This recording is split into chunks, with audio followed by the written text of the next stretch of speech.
Do you really need to go ultra to get the best Samsung Galaxy experience? Well, first let's talk about what makes a Galaxy phone great. A smooth and buttery 120Hz AMOLED display, a versatile camera setup with dedicated ultra-wide and telephoto lenses, and a big battery that can get you through the day. And if that's something that you're looking for, Samsung might have something very interesting for you. This is the all-new Samsung Galaxy S26 FE.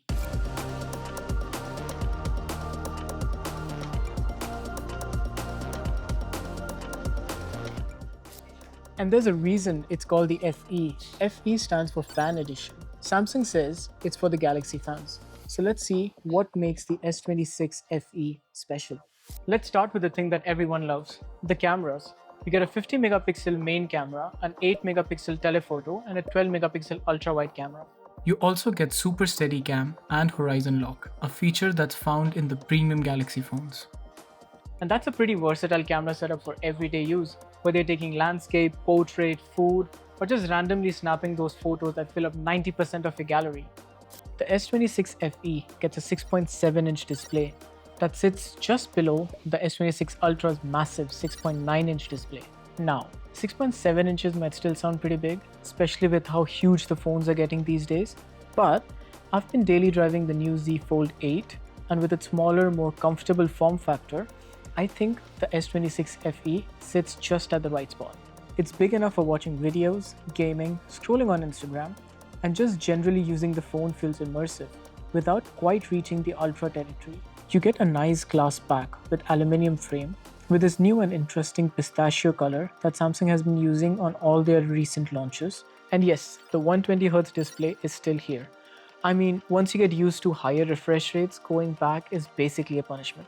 So I'm happy that Samsung has kept the 120Hz experience on the S26 FE. Now, the S26 FE gets the Exynos 2500 chip, which we last saw on the Galaxy Z Flip 7. So Samsung is once again putting their own chip into the driver's seat, and there's plenty of power for everyday use, gaming, and AI. Now, speaking of AI, it gets all the Galaxy features that we love from Samsung, such as Now Brief, Creative Studio, Audio Eraser, Photo Assist, And you also get Fan Cam, which was introduced with the Galaxy Z8 series earlier this year. Fan Cam can help you track a person in a video and make it its own clip with the help of Galaxy AI. One thing I'm particularly happy about is the massive 4900 mAh battery. It is, however, lithium-ion, no silicon carbon yet, but this 4900 mAh battery should get you through more than 20 hours of screen time in a day. You also get 45 watts of wired charging and 15 watts of wireless charging.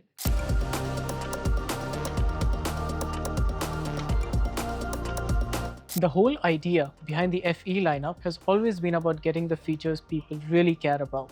You get a big 120Hz display, a versatile camera setup, a powerful processor, a large battery, and that familiar Samsung software experience, all wrapped up in a phone that's positioned just below the Ultra. And I think that's what makes the S26 FE so interesting. Samsung has done a great job covering almost every price point, from the affordable A series to the FE lineup, all the way up to the S and Ultra flagship models. So that's why the Galaxy S26 FE works for me. It brings all the Galaxy features that I absolutely care about into a more approachable package. So if you think the Galaxy S26 FE is for you, let us know in the comments down below and we'll get you a full review. Catch you in the next one.